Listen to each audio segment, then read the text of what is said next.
All right. So first of all, greetings to the audience. The subject of today is spasticity, and then some focal points which would be related to that. So also the certain discussion on the on the AFOs and the things what to do about the tightnesses and all these other things, right? So you see, we have spasticity, AFO, and Botox injections. Okay, and during our sort of normal meetings and the online reviews and so on, we kind of tend to skip the official definitions. So partially because I sort of assume that you are, reasonable people who have studied them to begin with, right? So you see, before you even, got yourself into any therapies. But on the other hand, because it's sort of kind of obvious, right? So I think that that's what we shall do anyway, since we have this time and the designated subject, spasticity. So it makes sense for us to kind of broaden up and actually look at, well, start with the more common definitions to sort of understand what's the best current knowledge on the subject and what is the basis of the things which are being offered, right? Because well, the reality is, when you visit medical professionals, I don't think that you have that many conversations which are related or kind of going in depth of the child's condition, right? So most often that's kind of rather quick uh, run throughs, the some measurements and the x-rays, and then you come up, you get the suggestion of some invasive treatment. So basically that's a more typical experience. So I just pulled up uh, whatever the uh, our friend Google gives us on the spasticity, so we can start with the most obvious things and then kind of work our way from there. So if, and I would actually appreciate if, well, you kind of throw in the chat something like, well, I mean, here or Facebook, whatever, right? So you see that if you throw in the chat something along the lines, have you actually read any, well, not even textbooks, but at least kind of some, more relatively in-depth information about the spasticity. So kind of how well do you understand that? So that would be, if you feel like sharing that, that would be really good. Okay, so here we are. This is, I didn't go far, right? So you see, you can see here, I'm sharing the screen. So Google spasticity, 9,500,000 results. So, and let's see what we are being told here. Right, so spasticity is a condition in which muscles stiffen or tighten, preventing normal fluid movement. The muscles remain contracted and resist being stretched, thus affected movement, speech, and gait.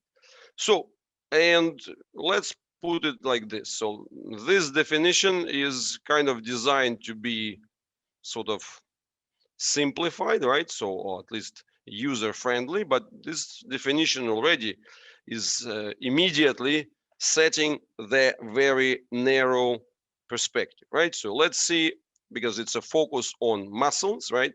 Focus on them being tightened, focus on them being contracted.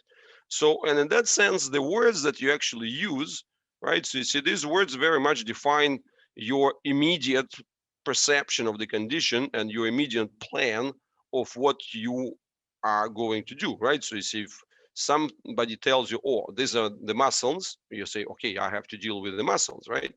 And then respectively, if those are the muscles which resist being stretched, which tighten, right, and which resist being stretched, what are the natural things that you're going to do in this situation, right? So first thing, they're going to look, throughout the 630 muscles, right? So you're going to say, okay, I know there are 630 muscles. Now, among those, I'm going to choose to draw the attention to the ones which are the tightest, right? So that's a very logical thing. So if spasticity is the condition, so you're kind of going to run some kind of cutoff point, and you're going to choose whatever 10, 20 muscles which are the most visibly presenting these properties. That's already kind of, implied by the definition that Google pops up first. And this is by AANS, which is, as we can see here, right, American, yes, so you see, American Association of Neurological Surgeons, right? So that's basically, it's, if we put it this way, so this is really, you can't go further in terms of the authority than this particular group, right? So the neurosurgeon, that's a high level label in nowadays, right? So it's people used to say it's not rocket science, or it is rocket science, implying the complexity, and now today you often hear the expressions it's not neurosurgery, right? Or it is like neurosurgery, trying to reflect the idea of complexity. And of course, one more thing here, right? It's the word resist being stretched. So when they resist being stretched, what is your natural course of action? Well, you want to persist and say, okay, if they resist, then we have to stretch them. So effectively, this definition itself is already loaded with a lot of very narrow perspectives. So let's see what else we are able to find. So our next source here is, well, Johns Hopkins University. Let's see what this gentleman, what these people say. Spasticity affects over 12 million people worldwide. 80% of them are cerebral palsy, and or 80% of the people with cerebral palsy. And here we are, the same thing, right? So spasticity is abnormal muscle tightness. Again, the muscle against the tightness. Well, here we got a little bit more, right? So we got a term which is, specifying prolonged muscle contraction, right? So you see, keep attention to the word prolonged. And of course, here you've got this this definition, which is a symptom, right? Again, the keyword here is symptom, associated with the damage to the brain, spinal cord or motor nerves, and seen in individuals with neurological conditions. So spasticity causes voluntary movements, again, the focus on the voluntary movements, involves a serious communications between muscles and the brain. So again, we see that specific neuromuscular perspective here, with signals transmitted through the nerves and spinal cord. So effectively, spasticity in people with CP results from damage to the part of the brain that controls muscle tone and movement. Arm and leg muscles may be affected. Children who are eventually diagnosed with cerebral palsy may not show spasticity symptoms as infants, but the problem can become more evident over the time as the child matures.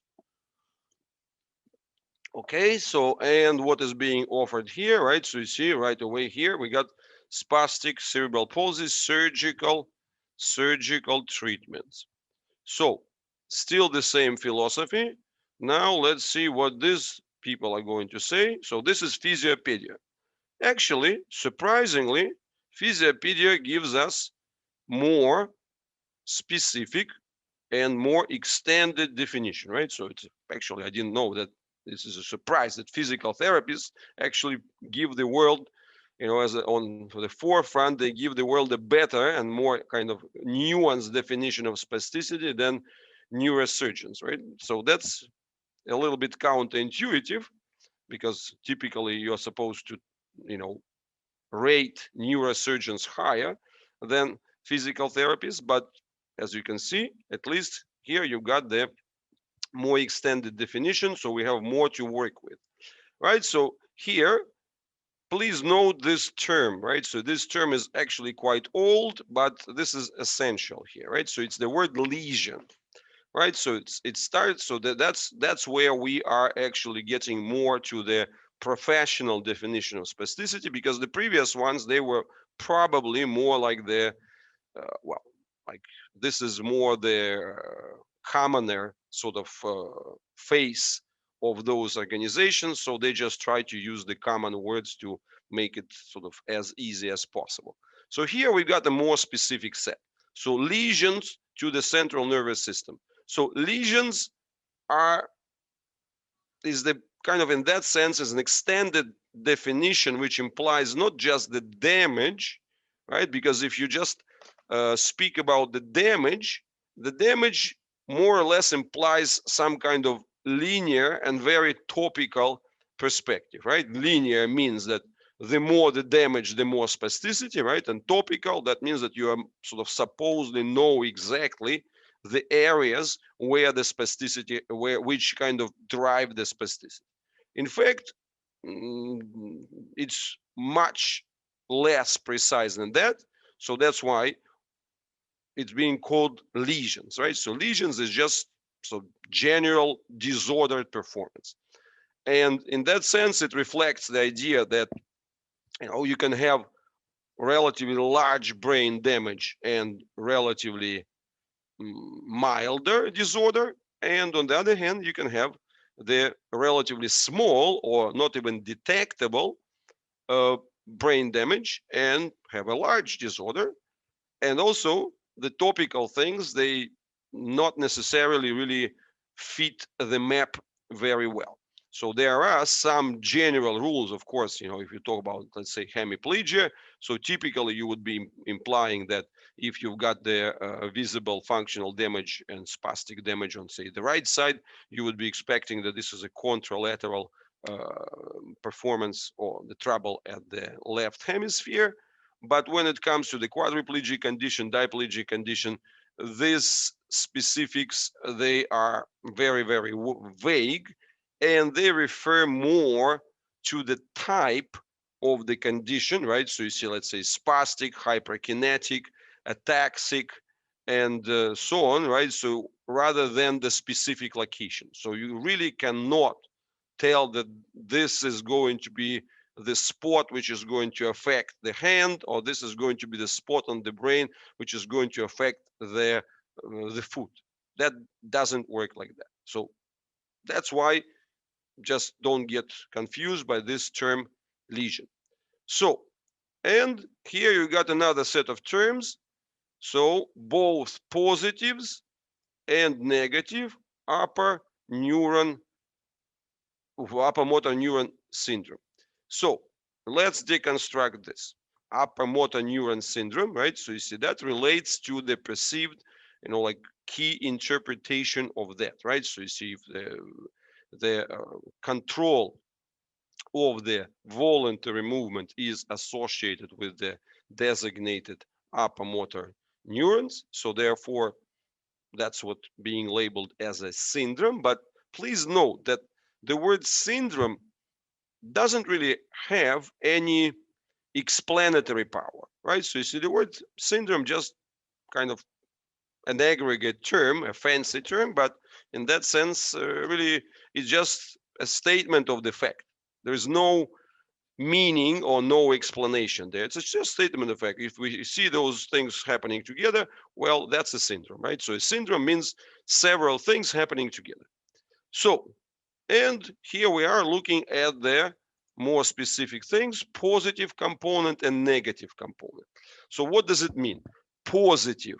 That means that those are exaggerated elements. So typically what you would know as hyper tone, right? So compare if we take a normal tone as a base, hyper, so that would be the positive component, positive symptoms, they would be labeled, that would be the label attributed to the ones which are above, right? So you see that would be the hyper, and of course, and respectively the reverse. So then hypotonic things, so that would be labeled officially as a negative component.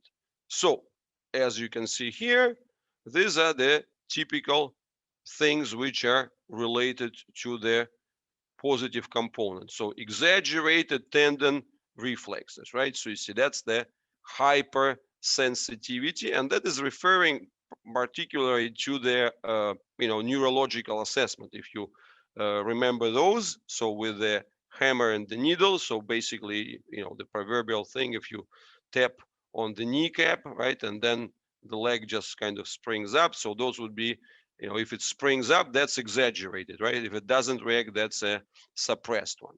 So here you've got the released reflexes. So released reflexes, this is what relates to all these things that the Moro reflex, the ATNR, the asymmetric tonic neck reflex, and so on. So those actually they could be up to, like, depending on a few basic ones, to, if you take the full list, it's probably runs into high dozens, if not over 100 of those.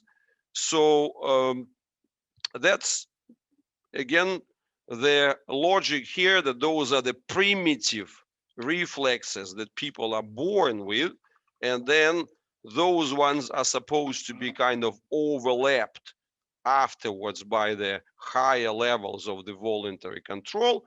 And if they are not controlled, right, so you see that means that those original primitive reflexes, they remain untamed, right? So that would be this idea of the ATNR or Moro reflex or whatever. So maintaining, or like through later ages. So Babinski sign, you know that, right? So you see that when you kind of semi-scratch the foot, that shows you that the toes react. And here we've got the increased tone. Clonus, I guess you know all of it. So clonus, that's if, for example, it's the most typical would be for the foot, right? So when you bend it and you do a quick tap or the quick hold, then it gets the spontaneous shake. So, and spastic dystonia at the end, right? So you see again, that would be more reflecting the idea of the dystonic condition. So the negative component, spastic co-contractions. So this is the situation when it's not just one side, right? But when there is kind of, not just, for example, the flexor, but when you've got there, several components. So flexor and extensor doing it at the same time. So that will be the co-contractions. Motor weakness, that's quite clear, right? So weakness as of the inability to move against one's own weight. Slowed movements, self-explanatory. Loss of dexterity, also self-explanatory. And loss of the selective motor control, right? So here we see this. So the spasticity is seen to be a positive feature of this upper motor neuron syndrome. This is because, and here we got the key phrase, right? Because the spasticity is due to the loss of the inhibition. So that's another thing that you have to kind of understand about the basic tenets of neurology. So basic tenets of neurology, that muscles are always firing, right? So there is always that background activity that sort of fires there. And in that sense, that's why when the person dies, right? So you see, then you got the rigor mortis, right? So you see, then you that's a final removal of the inhibition. So in that sense, you need the inhibition, which is the installation of the control from the central nervous system, which kind of puts sort of a cloud and the cloud, which sort of suppresses it, and then just kind of releases the little door or the little trap door through which the muscle original background wildness is allowed to sort of get activated. So, and in that respect, this is the logic which is behind the classic definition of the spasticity, so that the brain injury affects this property of the inhibition, so that the brain cannot inhibit the wild background activities which are related to the neuromuscular controls of the neuromuscular connections of the lower level. And that's why that muscular wildness is that kind of runs havoc and just kind of springs out and creates all these troubles. So that's the key idea, which is kind of the classics are giving us, right? So as you can see, this is here was a more nuanced definition, more professional one, but overall, you can see that the logic is still very much the same, right? It goes at the, the focus goes at the higher or lower, right? Spastic, like positive or negative, so above or below the normal tone and the normal performance. And still the main focus goes into the brain as the immediate, like actually not just immediate, so as both the original and persistent source. So of course the effect of brain injury happened, right? So that's a fact. But there are two ways of looking into it, right? One way is to say, okay, it was like a blackout, like tsunami, like seismic shock, like earthquake, right? So you see some kind of major catastrophe. And if you want another image, is that think about it this way, right? So you see you've got your child who was having a nice time in utero, right? So you see living a very great life when you were pregnant, right? So you see for a child, it's a great life. Conditions are completely constant. Oxygen comes in a nice diluted way. You don't have to do any hard work. The pressure is controlled. You are sort of suspended and floating. Life is good. So, but then this kind of space travel comes to a logical end, and from the planet uterus, you have to land on the planet Earth.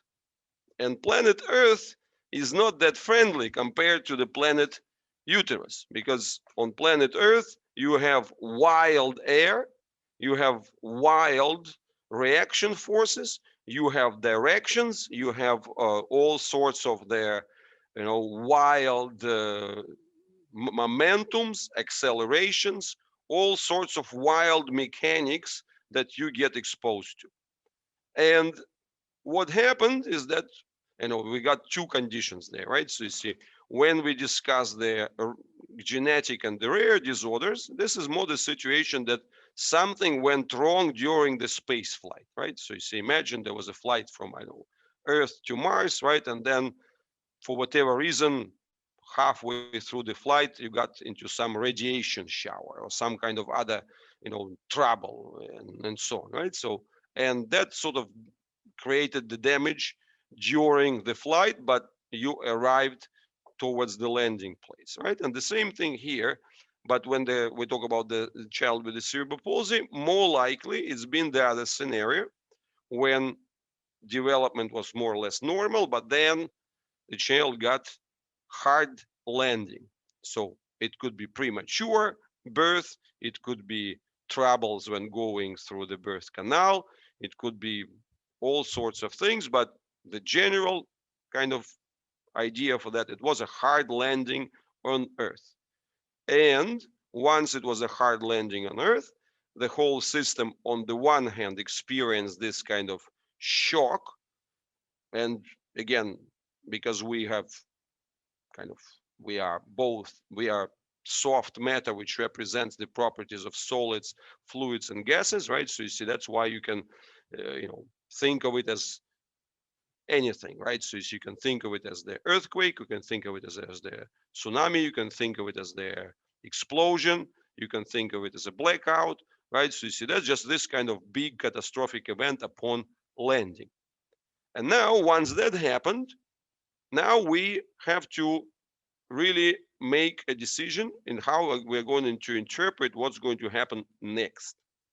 So one way, and that's what the classics is basically preoccupied with, is say, oh, because of this damage, because of that hard landing, the brain has been irreparably broken. So now this brain doesn't really know what it's doing.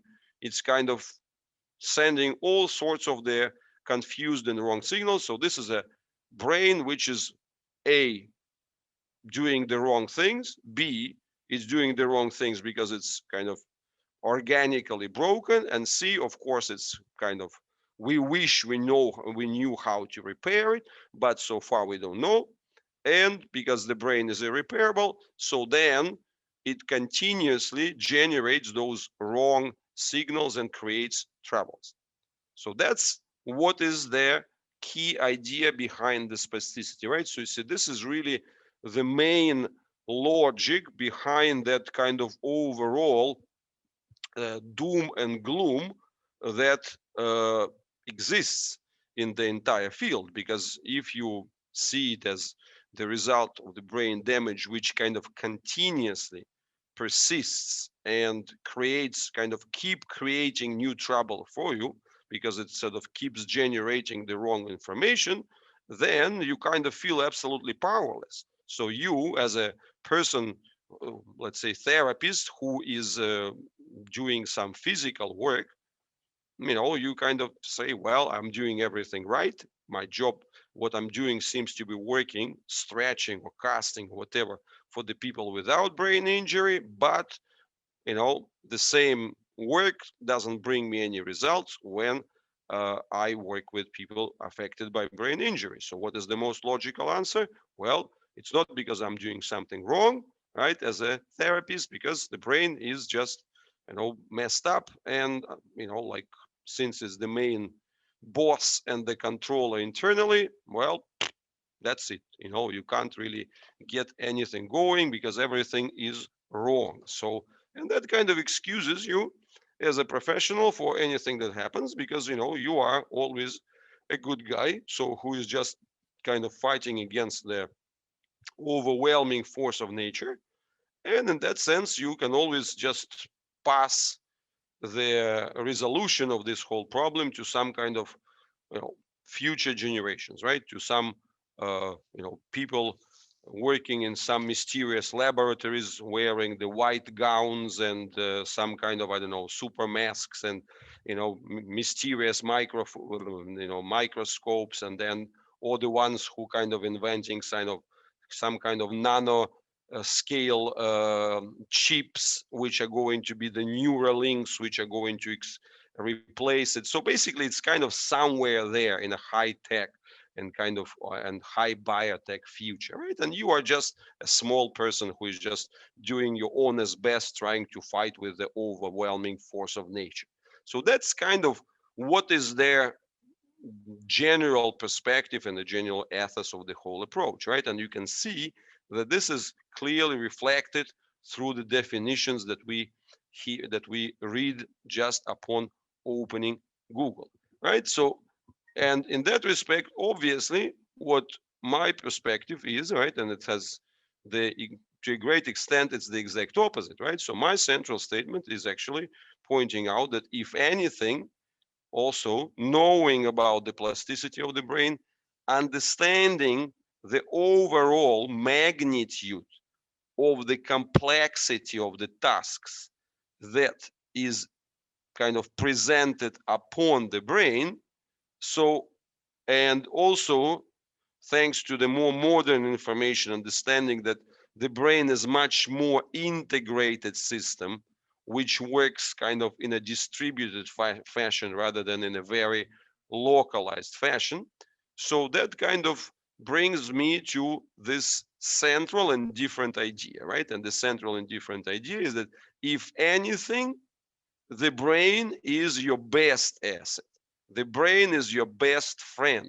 The brain is not the worst broken thing, right? The brain is actually the one which recovered to the greatest, in the best way, with an injury and so on, but it's kind of found the way to reintegrate. It didn't happen immediately, but the brain found the way to reintegrate after that emergency shut down and start putting things together again. But instead of the kind of what was the result of the distributed development of this kind of slow and very consecutive and very coordinated 3D printing, which was happening on the planet Uterus.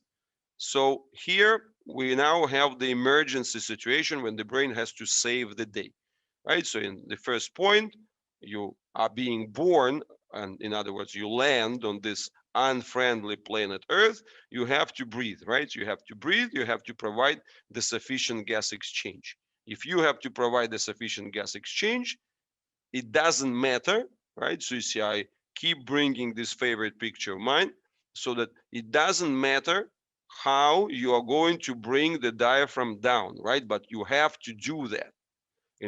You have to bring the diaphragm down. If you don't bring the diaphragm down and don't provide the expansion of the thorax, you die, because you would not have enough of the gas exchange intensity.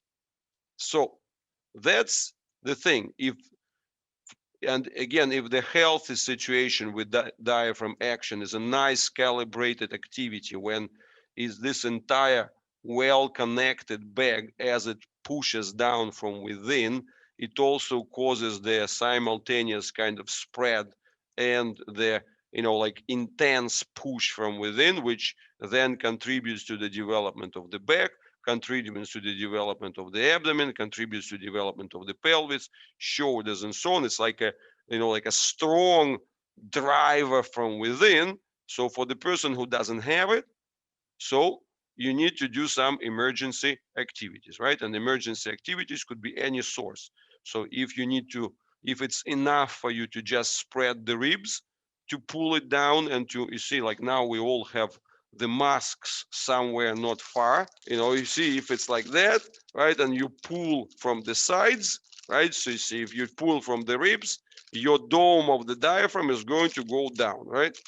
So very simple thing. If the dome goes down, then you've got the expansion and the gas comes in. Now, if you don't have enough of that, so what's going to happen?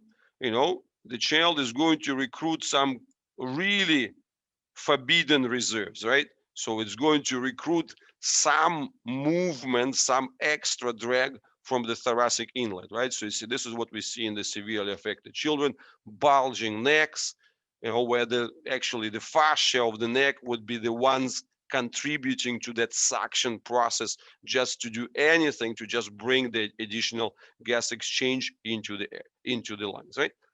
And that emergency survival is actually creates the need for the brain to coordinate all these new things, right? And it's because you know it's not being pre-designed like this, right? So it requires a lot of the micromanagement and a lot of like a lot of the continuous adjustment and so on. And of course it requires the high usage of the muscles, right? So you see, where the muscles normally are working within that 5% range, right? So you see, I will keep reminding you this thing all the time, right? So you see that we are, that what is the key property of the healthy person? Probably I should have used my kind of healthy color here.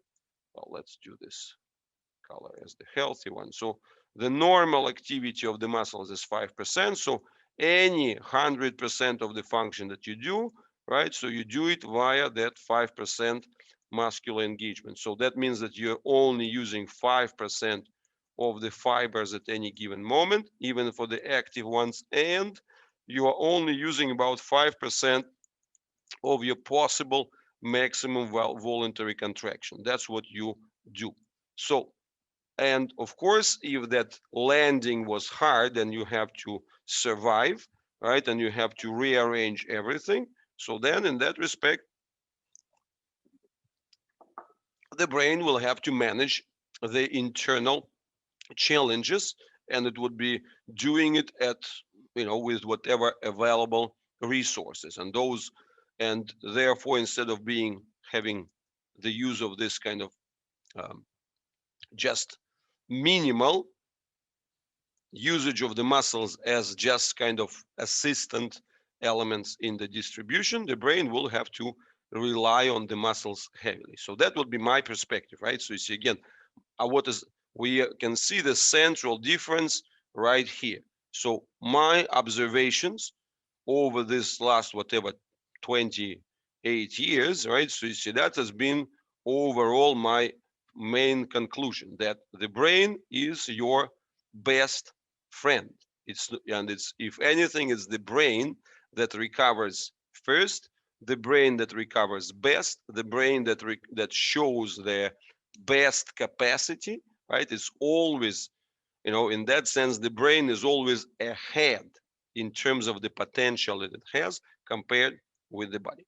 So that's really the kind of key dilemma if you look at it, right? So you see, therefore, of course, you have to understand that, or if and when you would have tried to do any explanations about what you're doing to your physical therapist, orthopedic surgeon, or neurologist, well, of course, you would have hard time getting their understanding, because this is the way how they have been conditioned. This is a standard perspective. That's how everybody sees the spasticity, and that's why spasticity itself is actually seen as the like direct and natural manifestation of the broken brain. So in other words, you cannot do anything about the spasticity fundamentally unless you claim that you heal the brain injury, right? So you see, that's why if you were to talk about any person who is, you know, like and have would choose to take the time to talk to you and be nice enough, right? And you would come and say, hey, like I think that I believe that the spasticity of my child could be improved and relieved and whatever. And then I would say, well, don't be delusional, because the spasticity is a direct outcome of the broken and damaged brain. So in that word, if you claim that the spasticity could be improved, that is equivalent to the claim of repairing the damaged brain. You see, that's how those things been really fused together, right? So you see, and they're not separate. They are all coming as one package. Damage, physical damage, right? So which is detectable on MRI. Then the broken status, right? So you see the lesion, and the lesion, the one that causes that abnormal reaction of the muscles, and that's the spasticity. So that's this triad is then being consolidated and becomes like one unit. So that's why you cannot really talk to medical professional without really getting yourself, just either ridiculed or being kind of given a soft warning. So like whoever talks to you about the reduction or improvement or whatever, or elimination of spasticity, right? So you see, that's a bona fide charlatan, right? And the person who just doesn't know what they're talking about, right? So that is the landscape that we have to understand. And this is, that's kind of the background you have to see. That's the background that you have to realize. And in the early days, I don't know, 15, 20 years ago, I would always, my assessments, they had to be more on the conveyor approach, right? I was doing more of them per day. I don't know, like I was young, and then I was able to do them like from whatever, 9 in the morning until midnight, right? But I was always trying to sort of refer and say, hey, I think that what spasticity is, and then I would start using this terminology. But after a while I stopped, right? Because I realized that this is, just a, this is not what the parents actually read. But since we are having the webinars, that's a good opportunity for us to kind of dive in and actually get some basic education on what the classic perspective is. So, and in that sense, you have to understand that because of it's this fundamental statement that actually creates this overall atmosphere of futility, right? So that we know that, okay, why would, if that's the case, then of course it's impossible to do anything. So let's see what else is offered here. Okay, so that's the Wikipedia. So let's see what Wikipedia is giving us. Okay, spasticity, from the Greek word spasmos, which means drawing and pulling, is a feature of the altered skeletal muscle, right? Again, so that's the focus goes on the skeletal muscle with a combination of paralysis, increased tendon reflex, and hypertonia. It is also colloquially referred as the unusual tightness, stiffness, or pull of muscles. And here we are, right? So the cause, and here you will get exactly the same words, right? Upper motor neurons, the lesion, and all the conditions, upper motor neuron syndrome. So, and the cause of spasticity is thought to be where an imbalance occurs in the excitatory and inhibitory input to an alpha motor neurons, right? So you see here, Wikipedia goes one level of specificity further, right? But I already kind of covered it for you, right? So you see, because there are alpha motor neurons, beta, and so on. So, but you know, upper is enough to understand, right? So, and excitatory is exactly that thing that the muscles, otherwise, you know, there's excitatory activity within the nervous system, which, you know, which generates this background excitation in the muscles, and it has to be inhibited. So there has to be like a cloud suppressing it, and then kind of opening the trap door for it. So that's really the thing. So, and here we get one more specific point, which is going to be useful for us, right? So one factor that is thought to be related to spasticity is the stretch reflex. So the stretch reflex. So let's read here what it says. This reflex is important in coordinating normal movements in which muscles are contracted and relaxed, and in keeping the muscle from stretching too far.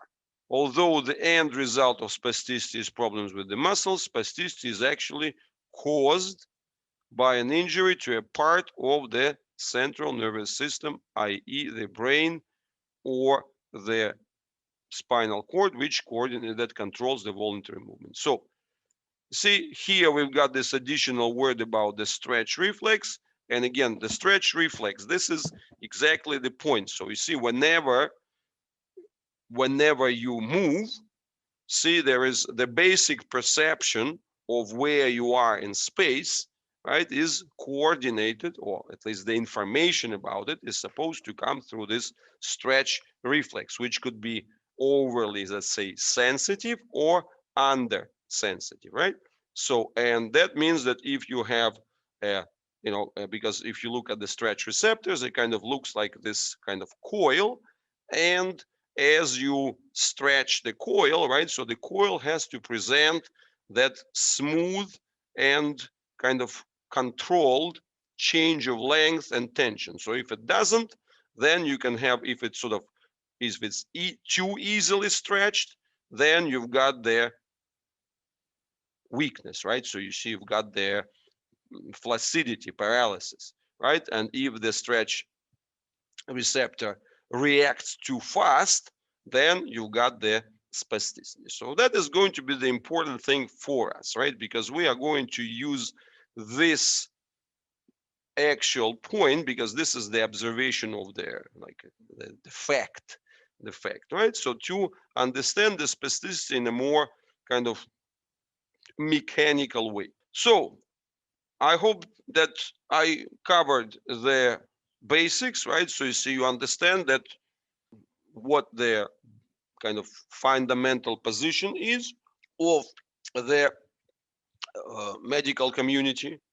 And this fundamental position has been this way for many, many generations, right? So officially, the cerebral palsy has been part of the kind of more modern classification since I think 1866, right? So you see, again, we can ask Google, because it used to be called the Little's disease. So spastic diplegia, historically known as little disease. And I don't know whether they're going to say it in time, but I remember it was something like 1866. You see here that the upper motor neuron, as this is the term that has been introduced in 1886, right? A long time ago, right? So that means that all of those concepts, they really, they didn't change much as the years went by, right? So effectively, this interpretation has been very, very solidly shaped like 100 years ago. And then once the MRIs appeared like 50 years ago, right? So it was just kind of packed together the brain injury specifics with the observable brain injury with the presence of the cerebral palsy.